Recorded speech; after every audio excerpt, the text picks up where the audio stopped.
ನಮಸ್ಕಾರ ಎಲ್ರಿಗೂ, welcome back to my channel. ತುಂಬ ದಿನ ಆಗಿತ್ತು ವ್ಲಾಗ್ ಮಾಡಿ, ಒಂದು ಸ್ವಲ್ಪ ಬ್ಯುಸಿ ಇದ್ದೆ. So back to routine. ಇನ್ಮೇಲಿಂದ ಡೈಲಿ ವ್ಲಾಗ್ಸ್ ಹಾಕ್ತಾ ಇರ್ತೀನಿ. ಸೊ ಇವತ್ತಿಂದು ಡಿನ್ನರ್ ರೆಸಿಪಿ ಬಂದು ಕುಂಬಳಕಾಯಿ ಪಲ್ಯ ಮತ್ತು ಹಾಗೆ ಸ್ನ್ಯಾಕ್ಸ್ ಮಾಡಿದ್ದೆ, ಬೋಟಿ ಮಸಾಲ. ಸೊ ಹೇಗೆ ಮಾಡಿದೆ ಏನು ಅಂತ ನೋಡ್ಕೊಂಡು ಬರೋಣ ಬನ್ನಿ. ಸೊ ಫಸ್ಟಿಗೆ ಒಂದು ಬಾಣಲಿಯಲ್ಲಿ ಎಣ್ಣೆ ಇಟ್ಟು, ಎಣ್ಣೆ ಬಿಸಿ ಆದಮೇಲೆ ಅದಕ್ಕೆ ಸಾಸಿವೆ ಜೀರಿಗೆ ಹಾಕಿದ್ದೀನಿ.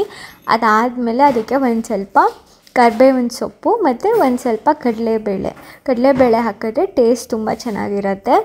ಸೊ ಕಡಲೆಬೇಳೆ ತುಂಬ ಜಾಸ್ತಿ ಫ್ರೈ ಮಾಡ್ಕೊಂಬಿಡಿ, ಲೈಟಾಗಿ ಫ್ರೈ ಆದರೆ ಸಾಕು. ಆಮೇಲೆ ಒಂದು 3-4 ಹಸಿರು ಮೆಣಸಿನ್ಕಾಯಿ ಅದನ್ನು ಹಾಕಿ ಎಣ್ಣೆಲಿ ಫ್ರೈ ಆದಮೇಲೆ ಅದಕ್ಕೆ ಒಂದು 2 ಈರುಳ್ಳಿ ಕಟ್ ಮಾಡಿ ಮೀಡಿಯಮ್ ಸೈಜಲ್ಲೇ ಕಟ್ ಮಾಡಿ ಇಟ್ಕೊಂಡಿರೋ ಅಂತಹ ಈರುಳ್ಳಿ ಹಾಕಿ ಒಂದು 3-4 ನಿಮಿಷ ಅದನ್ನು ಫ್ರೈ ಮಾಡಾದಮೇಲೆ ಕುಂಬಳಕಾಯಿನ ಸಣ್ಣದಾಗಿ ಕಟ್ ಮಾಡಿ ಅದನ್ನು ಹಾಕ್ಕೊಂಡು ಕುಂಬಳಕಾಯಿ ಕುಕ್ ಆಗೋ ತನಕ ಫ್ರೈ ಮಾಡ್ಕೊಳ್ಬೇಕು. ಸೊ ಕುಂಬಳಕಾಯಿನ ಹಾಕ್ಕೊಂಡು ಎಲ್ಲ ಮಿಕ್ಸ್ ಮಾಡ್ಕೊತಾ ಇದ್ದೀನಿ ಇಲ್ಲಿ.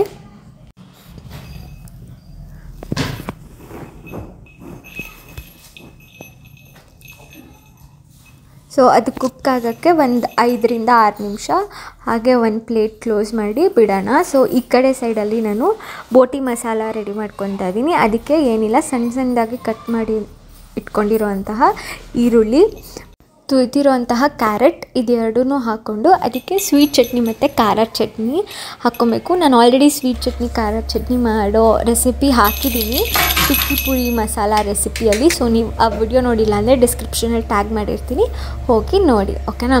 ಸೊ 1 ಸ್ಪೂನಷ್ಟು ಸ್ವೀಟ್ ಮಸಾಲ ಮತ್ತು ಒಂದು 1/2 ಸ್ಪೂನಷ್ಟು ಖಾರ ಚಟ್ನಿ ಮತ್ತು ಒಂದು ಅರ್ಧ ಸ್ಪೂನಷ್ಟು ನಾನಿಲ್ಲಿ ಸಾಂಬಾರು ಪೌಡರ್ ಹಾಕ್ಕೊತಾ ಇದ್ದೀನಿ. ಸಾಂಬಾರು ಪೌಡರ್ ತುಂಬ ಚೆನ್ನಾಗಿ ಫ್ಲೇವರ್ ಕೊಡುತ್ತೆ. ಆಮೇಲೆ ಒಂದು ½ ಟೇಬಲ್ ಸ್ಪೂನಷ್ಟು ಗರಂ ಮಸಾಲ ಹಾಕ್ಕೊತಾ ಇದ್ದೀನಿ. ಅದನ್ನೆಲ್ಲದನ್ನು ಚೆನ್ನಾಗಿ ಮಿಕ್ಸ್ ಮಾಡ್ಕೊತಾ ಇದ್ದೀನಿ. ಸೊ ಇದಕ್ಕೆ ನೀವು ಕಡಲೆಕಾಯಿ ಬೀಜ ಬರುತ್ತಲ್ವ, ಕಾಂಗ್ರೆಸ್ ಕಡಲೆಕಾಯಿ ಬೀಜ ಮತ್ತು ಸೇವು ಮಿಕ್ಸ್ಚರ್ ಅದನ್ನೆಲ್ಲ ಆ್ಯಡ್ ಮಾಡ್ಕೊಬೋದು. ಬಟ್ ನಾನಿಲ್ಲಿ ಏನೂ ಹಾಕ್ಕೊತಾ ಇಲ್ಲ. ಮತ್ತು ರುಚಿಗೆ ತಕ್ಕಷ್ಟು ಉಪ್ಪನ್ನು ಹಾಕ್ಕೊಂಡು ಚೆನ್ನಾಗಿ ಒಂದ್ಸಲಿ ಮಿಕ್ಸ್ ಮಾಡಿ, ಅದಾದಮೇಲೆ ಬೋಟಿನ ನಾನು ಕಟ್ ಮಾಡಿ ಇಟ್ಕೊಂಡಿದ್ದೀನಿ ಆಲ್ರೆಡಿ. ಅದು ಎಲ್ಲದಕ್ಕೂ ಸ್ಟಫಿಂಗ್ ಮಾಡಿ ಮೇಲೆ ಏನು ಬರುತ್ತೆ ಕಡಲೆಪುರಿ, ಸಪ್ಪೆ ಕಡಲೆಪುರಿ ಸಿಗತ್ತೆ ಅಂಗಡಿಯಲ್ಲಿ, ರೇಷನ್ ಅಂಗಡಿಯಲ್ಲಿ, ಅದನ್ನು ಮೇಲೆ ಹಾಕ್ಕೊಂಡ್ರೆ ಅಷ್ಟೇ. ಬೋಟಿ ಮಸಾಲ ತುಂಬ ಸಿಂಪಲ್ಲಾಗಿ ಆ್ಯಂಡ್ ಕ್ವಿಕ್ಕಾಗಿ ರೆಡಿ ಆಗುತ್ತೆ. ಏನಂದರೆ ಚಟ್ನಿ 2 ರೆಡಿ ಮಾಡಿ ಇಟ್ಕೊಂಡ್ರೆ ಅಷ್ಟೇ ಆಯಿತು. ಸೊ ಈವ್ನಿಂಗ್ ಸ್ನ್ಯಾಕ್ಸಲ್ಲಿ ಏನಾದ್ರು ತಿನ್ನಬೇಕಂದ್ರೆ ಕ್ವಿಕ್ಕಾಗಿ ಇದನ್ನು ಮಾಡ್ಕೊಳ್ಬೋದು.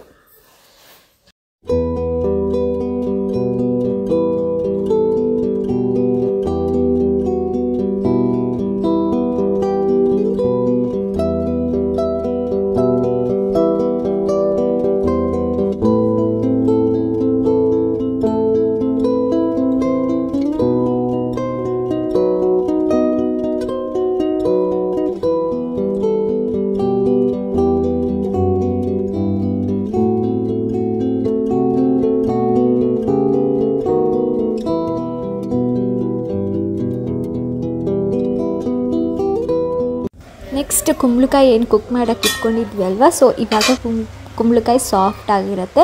ಸೊ ಅದಕ್ಕೆ ಇವಾಗ ರುಚಿಗೆ ತಕ್ಕಷ್ಟು ಉಪ್ಪು ಹಾಕ್ಕೊಂಡು ಮತ್ತು ಕಾಯಿ ತುರಿ, ಕೊತ್ತಂಬರಿ ಸೊಪ್ಪು ಎಲ್ಲದನ್ನೂ ಹಾಕ್ಕೊಂಡು ಒಂದು 3-4 ನಿಮಿಷ ಸಿಮ್ಮಲ್ಲಿಟ್ಟು ಕುಕ್ ಮಾಡಿಕೊಂಡ್ರೆ ತೆಂಗಿನಕಾಯಿ ಫ್ಲೇವರು ಮತ್ತು ಕೊತ್ತಂಬರಿ ಸೊಪ್ಪು ಫ್ಲೇವರು ಎಲ್ಲದೂ ಚೆನ್ನಾಗಿ ಆ್ಯಡ್ ಆಗುತ್ತೆ ಕುಂಬಳಕಾಯಿ ಜೊತೆಗೆ. ಸೊ ಫ್ಲೇವರ್ ಕೂಡ ತುಂಬ ಚೆನ್ನಾಗಿರುತ್ತೆ. ಸೊ ಇದನ್ನೆಲ್ಲ ಹಾಕ್ಕೊಂಡು ಒಂದು ಸಿಮ್ ಫ್ಲೇಮಲ್ಲಿ ಇಟ್ಕೊಂಡು 3 to 4 ಮಿನಿಟ್ಸ್ ಕುಕ್ ಮಾಡ್ಕೊಳ್ಳಿ. ಸೊ ತುಂಬ ಟೇಸ್ಟಿಯಾಗಿರುವಂತಹ ಕುಂಬಳಕಾಯಿ ಪಲ್ಯ ರೆಡಿ ಆಗುತ್ತೆ. ಈಗಿನ ಟೈಮಲ್ಲಂತೂ ಕುಂಬಳಕಾಯಿ ಪಲ್ಯ ಮರ್ತೇ ಹೋಗ್ಬಿಟ್ಟಿದ್ದೀವಿ, ಬಟ್ ತುಂಬ ಹೆಲ್ತ್ ಬೆನಿಫಿಟ್ಸ್ ಇದೆ ಕುಂಬಳಕಾಯಿಂದ ಕೂಡ. ಸೊ ಇವಾಗ ನನ್ನ ಬೋಟಿ ಮಸಾಲ ಏನು ರೆಡಿ ಮಾಡಿಟ್ಟಿದ್ದೆ ಅದನ್ನು ಟೇಸ್ಟ್ ಮಾಡ್ತಾಯಿದ್ದೀನಿ. ತುಂಬ ಚೆನ್ನಾಗಿ ಬಂದಿತ್ತು. ಬಟ್ ಏನು ಮರ್ತೋಗಿದ್ದೆ ಅಂದರೆ ನಾನು ನಿಂಬೆಹಣ್ಣು ಹುಳಿ ಹಿಂಡೋದು ಮರ್ತೋಗ್ಬಿಟ್ಟಿದ್ದೆ. But still it's okay. ನಿಮಗೆ ಹುಳಿ ಫ್ಲೇವರ್ ಇಷ್ಟ ಆದರೆ ಇಟ್ಕೋಬೋದು, ಇಲ್ಲ ಅಂದರೆ ಇಟ್ಸ್ ಓಕೆ, ಏನು ನಡೆಯುತ್ತೆ. ಹಾಗೆ ಕೂಡ ಟೇಸ್ಟ್ ಚೆನ್ನಾಗಿತ್ತು. ಇದು ಬಂದು ನೆಕ್ಸ್ಟ್ ಡೇ ನಾನು ನಮ್ಮ ಫಾರ್ಮ್ ಹೌಸಿಗೆ ಹೋಗಿದ್ದೆ. ಸೊ ತುಂಬ ದಿನ ಆಗಿತ್ತು ಹೋಗಿ. ಸೊ ನಮ್ಮ ಅಪ್ಪನ ಜೊತೆ ಫಾರ್ಮ್ ಹೌಸ್ಗೆ ಹೋಗಿದ್ದೆ. ಅಲ್ಲಿ ನಾವು ಕೋಳಿ ಸಾಕ್ತಿದ್ದೀವಿ ಅದನ್ನೆಲ್ಲ ನೋಡಿಕೊಂಡು ಹಾಗೆ ಒಂದು ರೌಂಡ್ ಫಾರ್ಮೆಲ್ಲ ಸುತ್ತಾಡ್ಕೊಂಡು ಬಂದೆ.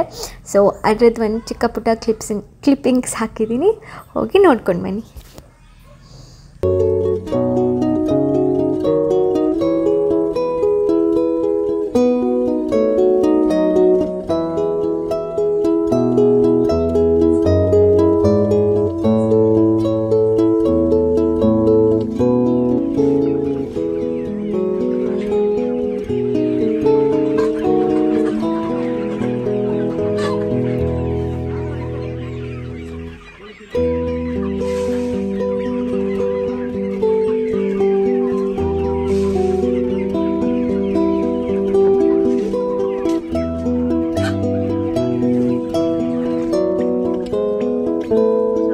ಓಡಿಸ್ಬೇಡ ಇರೋದಿಯಾ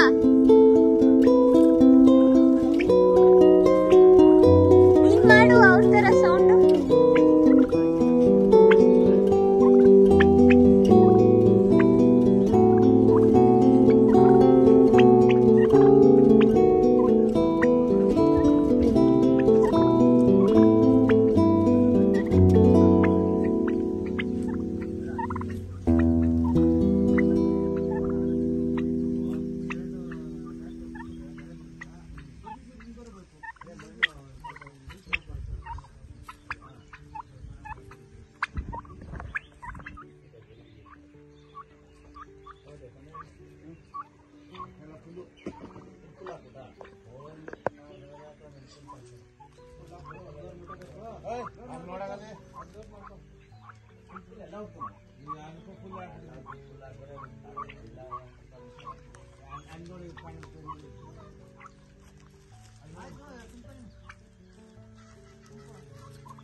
ನಾಳೆ ಕಸ್ತಿನ ಹುಡುಗರು ನಾಳೆ ನೋಡಿದ್ವಿ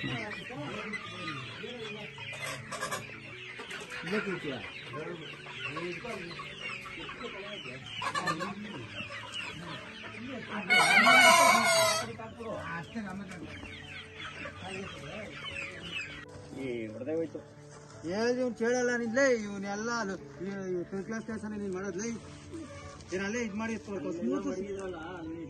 ಅಲ್ಲ ಸರ್, ನೀವು ಮೂಲೆ ಗೊತ್ತಿರುತ್ತೆ, ಇದು ಚೀಲ ಟಿಕ್ಲೆಸ್ ಇಲ್ಲ. ಬಿಡಿನೂ ತಂದು ಕೊಟ್ಟಿರ್ತೇನೆ, ಬಿಡಿನೂ ಇಸ್ಕೋ, ಆಮೇಲೆ ಲೆಕ್ಕ ಮಾಡಿ ದುಡ್ಡು ಇಸ್ಕೋ, ಸರಿನಾ? ಸರಿ ಅಲ್ಲಿ ಸಾಕು ಸಾಕು ಸಾಕು ಬಿಡ ಸಾಕು. ಹಿಂಗೆ ಹಿಂಗೆ ಕುಯ್ಬೇಕಾದ್ರೆ ಹಿಂಗೆ ಕುಯ್ ಎತ್ಕೊಳಕ್ ಚೆನ್ನಾಗಿರ್ತದೆ. ಬಕೆಟ್ ಅಲ್ಲಿ ತೋಡ್ ಇದು ಕುಯ್ಕೋ. ಈಗ ಇನ್ನು ಹಂಗೆ 4 ಗಂಟೆ ಕೂದ್ಬಿಟ್ರೆ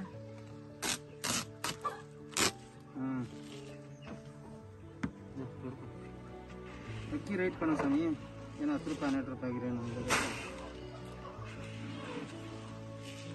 ಈಗ ಇದೊಂದು ಇದು ಬಂದು ಸೇಮ್ ಡೇ ಈವ್ನಿಂಗ್ ನಾನು ವಿಡಿಯೋ ಮಾಡೋಕ್ಕೆ ರೆಡಿಯಾಗಿದ್ದೆ.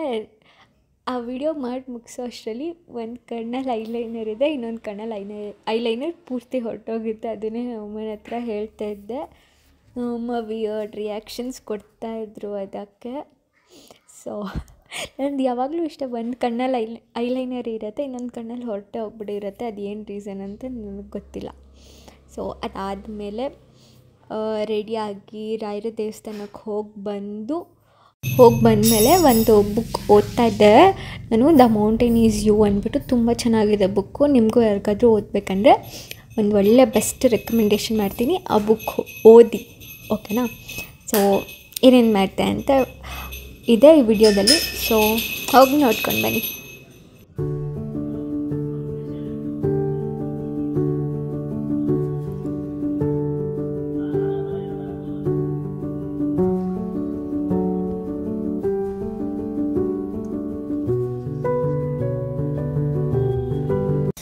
ಅದಾದಮೇಲೆ ನಾನು ಊಟ ಮಾಡೋಕ್ಕಿಂತ ಮುಂಚೆ ಇವಳಿಗೆ ಊಟ ಮಾಡಿಸ್ಬೇಕು. ಅವಳು ತಿನ್ಸಿದ್ರೆ ಮಾತ್ರ ತಿಂತಾಳೆ, ಒಂದು ತುತ್ತಾದರೂ ತಿನ್ನಿಸ್ಲೇಬೇಕು ಯಾರಾದರೂ ಮನೆಯಲ್ಲಿರೋರು. ಸೊ ಅವಳು ಎಷ್ಟು ಡ್ರಾಮಾ ಮಾಡ್ತಾಳೆ ನೋಡ್ಬೋದು ಊಟ ತಿನ್ನೋದಕ್ಕೆ ಅಂತ. ಎಲ್ಲ ಮಕ್ಳುಗಳು ಹೀಗೆ ಅನಿಸುತ್ತೆ, ಅಂದರೆ ನಿಮ್ಮ ಪೆಟ್ಸ್ ಎಲ್ಲದೂ ಹೀಗೆ ಅನಿಸುತ್ತೆ. ಸೊ ನಿಮ್ಮ ಮನೇಲೂ ನಿಮ್ಮ ಪೆಟ್ಸ್ ಇದೇ ಥರ ಆದರೆ ನನಗೆ ಕಮೆಂಟ್ ಮಾಡಿ ತಿಳಿಸಿ, ಓಕೆನಾ? ಐ ಹೋಪ್ ಎಲ್ರಿಗೂ ಈ ವಿಡಿಯೋ ಇಷ್ಟ ಆಗಿದೆ. ತುಂಬ ಪುಟ್ಟದಾಗಿತ್ತು, but still I wanted to show something productive. ಸುಮ್ಮನೆ ಏನೇನೋ ಮಾಡಿ ವ್ಲಾಗ್ ಮಾಡೋಕ್ಕೆ ನಂಗೆ ಇಷ್ಟ ಇಲ್ಲ. ಸೊ ಇಂಟ್ರೆಸ್ಟಿಂಗ್ ಆಗಿರಬೇಕು, ಅರ್ಥಾಗಿದ್ರೂ ಪರವಾಗಿಲ್ಲ ಅಂತ ಮಾಡ್ತಾಯಿದ್ದೀನಿ. ಸೊ ಎಲ್ರಿಗೂ ಈ ವಿಡಿಯೋ ಇಷ್ಟ ಆಗಿದೆ ಅನಿಸುತ್ತೆ. Thank you for watching, keep supporting me. ನಿಮಗೆ ವಿಡಿಯೋ ಇಷ್ಟ ಆಗಿದೆ ಲೈಕ್ ಮಾಡಿ, ಶೇರ್ ಮಾಡಿ, ಕಮೆಂಟ್ ಮಾಡಿ ಆ್ಯಂಡ್ ಸಬ್ಸ್ಕ್ರೈಬ್ ಮಾಡೋದು ಮರಿಬೇಡಿ ಪ್ಲೀಸ್. ನೆಕ್ಸ್ಟ್ ವಿಡಿಯೋದಲ್ಲಿ ಸಿಗೋಣ. ಬಾಯ್.